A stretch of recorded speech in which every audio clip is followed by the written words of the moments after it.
जो टॉपिक लगे तुमको कठिन उसे मैं करूँ आसान। एक बार समझ लो, भूलोगे ना मेरी जान। तो आज की इस वीडियो में मैं तुमको बताने वाला हूँ reaction of acid and bases, मतलब बहुत ही इम्पोर्टेंट है, पेपर में आता है। ठीक है, तो चलो चलते हैं हम लोग अपने वीडियो की ओर। तो देखो, आज हमारा पार्ट 3 है, क्योंकि हमारा जो चैप्टर है एसिड बेसिस एंड सॉल्ट, हम इसको खत्म कर रहे हैं। 10 पार्ट्स में खत्म करने का हमने निर्णय लिया है। 3 पार्ट्स हो चुके हैं, 7 पार्ट्स बचे हैं। ये थर्ड पार्ट में हम बताएंगे reaction of acid and bases. तो देखो, पहले तुम समझ लो रिएक्शन ऑफ एसिड मतलब एसिड जब किसी से रिएक्शन करता है तो क्या बनाता है। क्योंकि बच्चों, मेरे पास कमेंट आते हैं, वो लोग कहते हैं कि भैया मुझको ये नहीं समझ में आता है कि ये जिससे भी करे रिएक्शन, हमने कभी ऐसा तो है नहीं कि लैब में जाके करवाया हो तो हमको पता हो कि CO2 बनेगी, H2 बनेगी। इसके देखो, जैसे मैथ्स में थ्योरम पढ़ते हो वैसे साइंस में भी होता है। साइंस में रूल्स होते हैं, तो वही रूल्स बताऊंगा। एसिड के संग अगर मेटल मिले तो क्या बनेगा, मेटल कार्बोनेट मिले तो क्या बनेगा, मेटल बाइक कार्बोनेट मिले तो क्या बनेगा। तो समझो, एसिड है और उसके संग मेटल मिला तो क्या बनेगा, सॉल्ट बनेगा। और H2 गैस बनेगी, कौन सी, हाइड्रोजन गैस बनेगी। तो देखो एग्जांपल के थ्रू समझो। जिंक है, एसिड है, जिंक एसिड है। और ये सल्फ्यूरिक एसिड है। अरे, ये सल्फ्यूरिक का है, ये हाइड्रोजन सल्फेट, हाँ सल्फ्यूरिक एसिड ही मान लो, मेटल है, मतलब ये मेटल है। ठीक है, अब इन दोनों की जब रिएक्शन हुई तो हमारे पास बना सॉल्ट। सॉल्ट क्या है, जिंक सल्फेट। जिंक सल्फेट ये हमारे पास सॉल्ट है, और हाइड्रोजन गैस हमारी निकली। तो ये हमारा होता है। तो अब देखो, इसको अगर हमको करना हो तो हम लोग कैसे करेंगे। ये हमको एक्वेशन दे दिया तो ये करो, तो तुम कैसे करोगे, समझो ऐसे करोगे। तुमने देखा ये है एसिड, ये है मेटल, और तुमको ये रूल याद है, एसिड और मेटल मिलते हैं तो बनता है सॉल्ट और हाइड्रोजन गैस। तो तुम क्या करोगे, इसमें जो हाइड्रोजन है इसको साइड में करोगे, और बचे हुए जो तुम्हारा एसिड और मेटल का बचा हुआ जो एटम्स है उनको मिला के सॉल्ट बना दोगे और हाइड्रोजन गैस निकाल दोगे। ये तुम्हारा रूल हो जाएगा, समझे। अब दूसरा समझो, एसिड प्लस मेटल कार्बोनेट मिलता तब क्या होता है, तो salt plus water plus CO2 बनती है, समझे।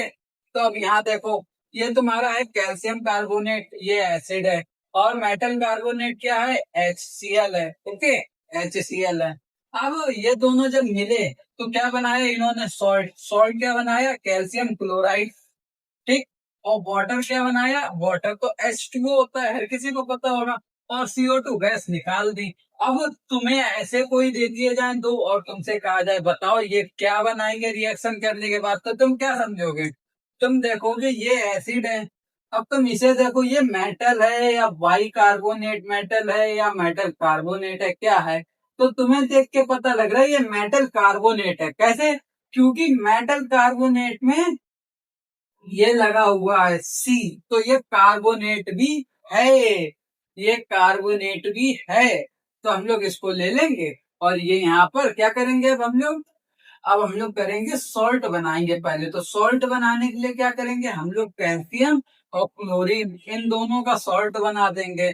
और हम लोगों को पता है वाटर और CO2 गैस निकलनी है, तो यहाँ से हमने CO2 तो निकाल दी, हटा दो इसको। यहाँ से ये H हटा दिया, मतलब हमने ये यहाँ से हटा दिया और ये यहाँ से हटा दिया। अब हमारे पास क्या बचा, कैल्शियम और क्लोरीन, इसी को हमने सॉल्ट बना दिया।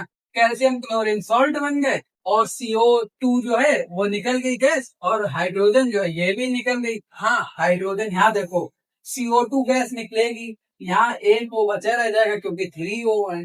तो क्या होगा, हम लोगों को पता है वाटर बनेगी, हाइड्रोजन गैस नहीं बनेगी, धोखे से निकल गया। तो H ले लेंगे, हाइड्रोजन में तो 2 होता ही है, ठीक है, H2। और यहाँ का O एक बचा हुआ है ना ऑक्सीजन, वो ले लेंगे, बना लेंगे वाटर। तो ये तुम्हारे कुछ रूल्स होते हैं जिससे तुम रिएक्शन कर पाओगे, समझे। अभी देखो बाइकार्बोनेट की ओर चलो।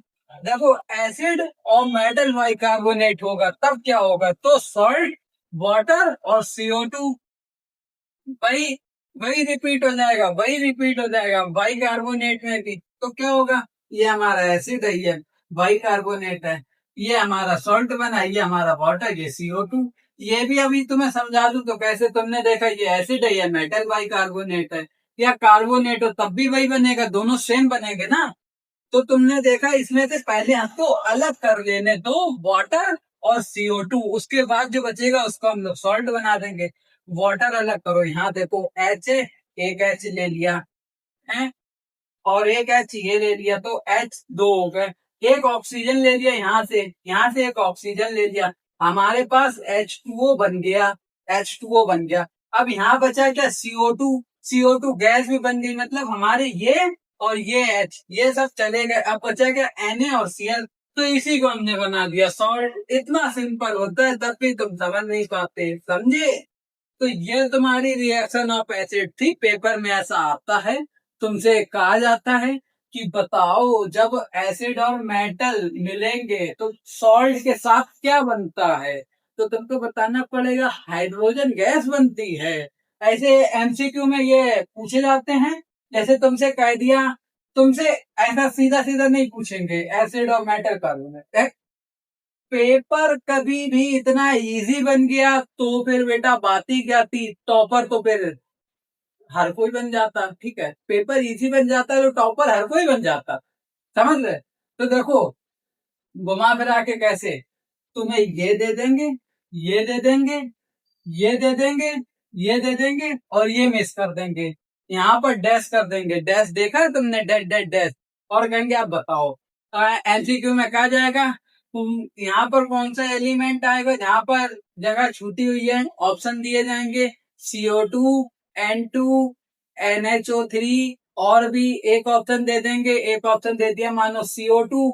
ठीक, अब तुमने देखे ऑप्शन, ऑप्शन देखे तुम चकरा गए, तुम कह रहे अरे यार यहाँ कौन सी गैस निकलेगी, लेकिन मैंने पढ़ाया तो तुम याद करो। याद क्या करोगे, ये याद करोगे कि एसिड मेटल कार्बोनेट है। तुम पहले देखोगे ये एसिड है, ये मेटल कार्बोनेट है, ठीक है भैया। यहाँ सॉल्ट बन रहा है, यहाँ वाटर बन रहा है, तो तुम्हें याद आएगा हाँ यहाँ CO2 बनेगी, तुम झट से CO2 मार तो सही है। तो समझे, तो बोर्ड में ऐसे आते हैं। चलते हैं रिएक्शन ऑफ बेसिस की ओर, चलो। तो देखो अब हम लोग आ चुके हैं अपने रिएक्शन ऑफ बेसिस की ओर। तो देखो रिएक्शन ऑफ बेसिस क्या होती है।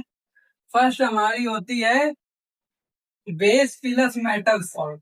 क्या, बेस प्लस मेटल सॉल्ट, मतलब जब हमारा बेस मेटल सॉल्ट से मिले तो क्या होगा, मेटल सॉल्ट से, समझे।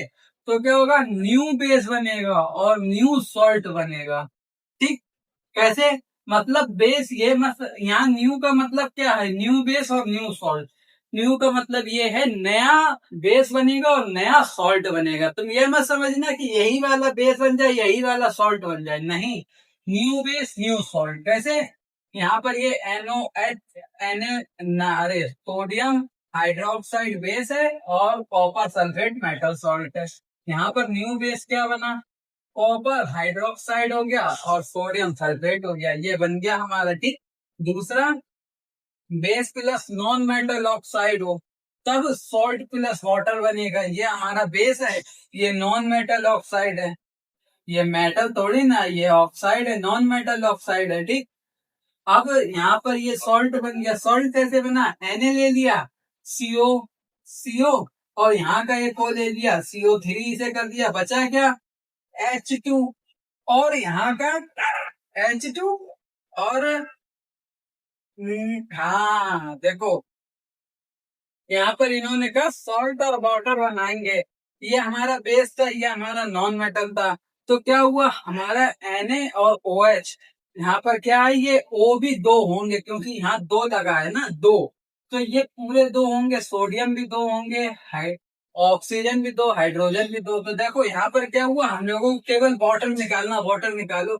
H2 यहाँ से निकाल दिए और A को यहाँ से निकाल दिया, A को यहाँ बचा है, दो यहाँ है, CO3 कर दिया यहाँ, और यहाँ Na2 है, Na2 कर दिया, लो बन गया सॉल्ट। ऐसे सिंपल सिंपल तरीके से बनाया जाता है। ठीक, तो ये तुम्हारी बेसिस की रिएक्शन थी। ये भी इम्पोर्टेंट है, पेपर में ऐसे ही पूछेंगे। ये तुमको दे दिया क्वेश्चन, ये डेट डेट डेट डेट कर दिया, और क्या बताओ क्या आएगा, तो इसे याद करके रखो। ठीक, पेपर के टाइम पे सब मैं बताऊंगा, इंपॉर्टेंट रिएक्शन वगैरह वगैरह सब तुम भाई याद कर लेना, भाई आएंगे। ठीक। अब न्यूट्रलाइजेशन समझो, इस ये बहुत इंपॉर्टेंट, डबल ट्रिपल लगा लो। न्यूट्रलाइजेशन क्या है?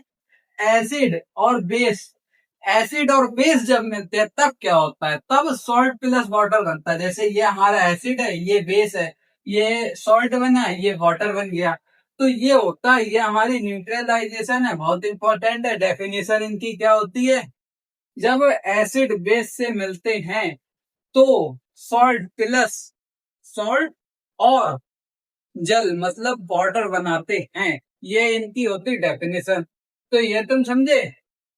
तो बस यही होता है। अब तुम एक बात याद रखना, पेपर में कभी भी तुमसे पूछा जाए तो तुम बस ये याद कर लो, ये।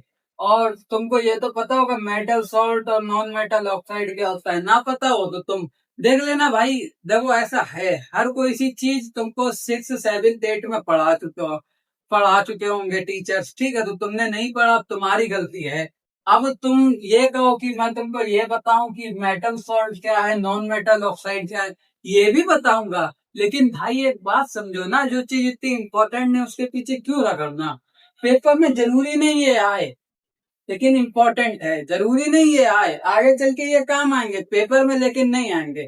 तो ये तुमको समझना अभी से जरूरी है।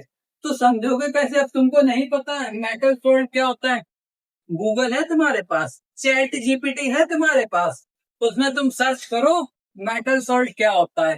इतना अच्छा एक्सप्लेनेशन आएगा, जितना अच्छा एक्सप्लेनेशन शायद ही कोई कर पाए। चैट जीपीटी में बहुत अच्छा एक्सप्लेनेशन आता है, स्टडी के लिए बेस्ट ऐप है, देखना चाहो तो देख सकते हो, ठीक है?